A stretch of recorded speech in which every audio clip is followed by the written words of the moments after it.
これ完全に解釈一致ですね。美味しい。ジャンクの海からこんにちは。DIY VTuber の東雲はつりです。皆さんは京都ラーメンの恥の名門をご存知でしょうか？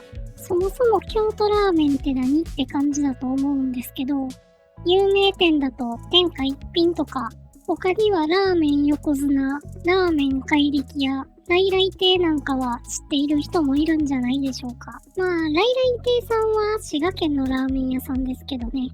でもジャンル的には京都ラーメンに入ると思います。ありますよね。美少女だけど、ジャンル的にはおっさんみたいなやつ。鶏ガラか豚骨ベースの醤油ラーメンに、背脂ちゃっちゃみたいなやつを京都ラーメンって言いますよね。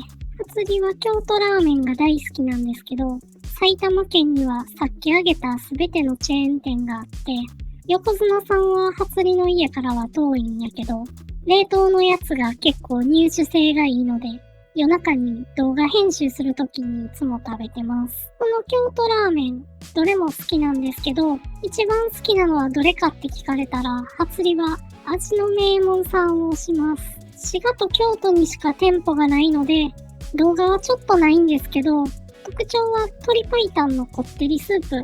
鶏白湯って言ってもあっさりしたものじゃなくて、焼いた手羽先みたいにガツンとコクを感じる濃厚に乳化したスープで、こってりって言っても天一みたいにドロドロっとしてるわけじゃなくて、濃厚な乳感を感じる喉越しです。麺は太くも細くもなく、柔らかめのザ中華麺って言った感じの安心感のある麺がスープとよく絡みます。このスープは京都でも似たやつがなくって、東京でも鶏白湯の店を回ったりしたんですけど、唯一無二って感じがしますね。このね、唯一無二のスープがあるのに、さらにファンを沼に突き落とす最強のサイドがあるんですね。それが、これ、骨なし唐揚げの辛口です。麺用ですよね。衣が黒くないですか？焦げてるわけじゃないんですよね。比較のために王将の唐揚げ出しときますけども、なぜ黒いのか。この唐揚げ、かなり辛いんです。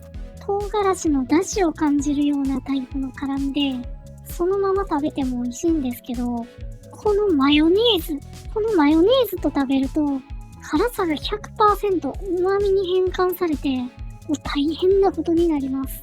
皆さん、京都にまたは滋賀に行ったら絶対食べてみていただきたいですね。今日はこのこってりラーメンと骨なし唐揚げの辛口を再現していきたいと思います。っていうことでね、皆さんなんか出てきましたけども、これはね、チキンを食べた残骸。つまりラーメンのベイビー。わかる？あと、料理用にコビコビ手袋を買ってテンションが上がってますね。分厚すぎて全く料理できる気がしませんけどね。手羽先とかケンタッキーとか食べた骨で美味しいラーメンが作れるんでね。骨壺ならぬ骨袋で保存してたんですけど、霜が降りていて臭いので洗い流します。冷凍した時の霜ってなんであんなに臭いんですかね。あれ不思議ですよね。霜が取れたら圧力鍋で煮込んでいきます。こんな残骸じゃなくて、もみじだけ1キロ買ってきて作ったことがあるんですけど、残骸の方が美味しく作れました。足だけじゃダメなんかな？でも残骸だけで美味しく作れるんですよね。黒い唐揚げは粉にも秘密があるのかと思って、醤油を混ぜた小麦粉を揚げたりとかもしてみたんですけど、黒くなるまで揚げると苦くなってしまってダメでした。粉を工夫するというよりは、鶏の味付けが粉に染み出したものが焦げてる様子です。なので、粉は普通の小麦粉で OK だと思います。今回は味付けがお酒で薄まってしまったので、衣にも粉唐辛子をつけてます。よく揚げれば何でも黒くなると思うじゃないですか。でも黒くなるまで揚げると苦くなるものが多いんですよね。美味しいまま小麦粉を黒くする味付けって何やろう。多分今回は糖分。その中でも添加糖と呼ばれる糖分ですかね。黒い唐揚げで検索すると蜂蜜を使っている例がありました。色から逆算するとおそらくこれですね。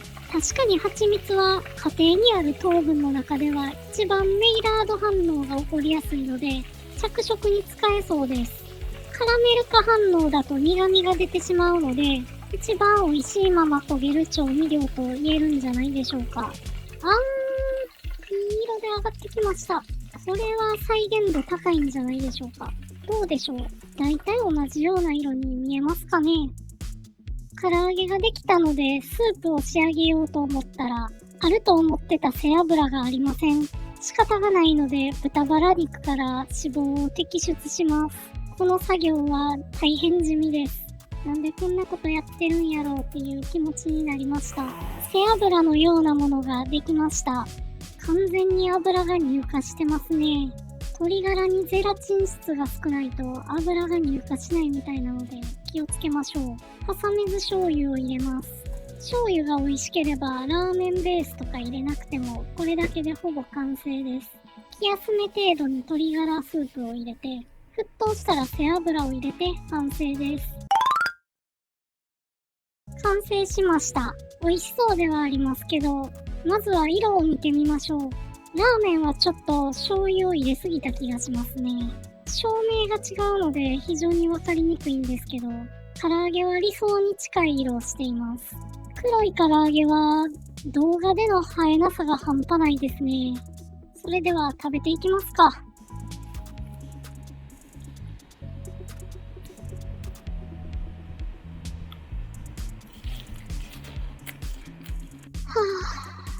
このね、噛んだ時のカリカリ感、米粉なんかなって思ってたんですけど、糖分で黒くするって気づいた時に、多分食感も粉っていうよりは、糖分由来なんだろうなって思って、小麦粉だけ使ったんですけど、これ完全に解釈一致ですね。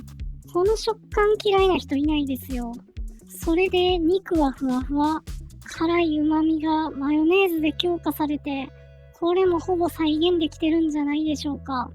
これをね、ビールで流し込んだらもう、すべての苦しみから解放されますよ。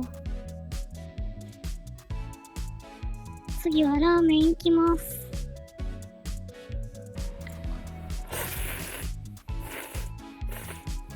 美味しい。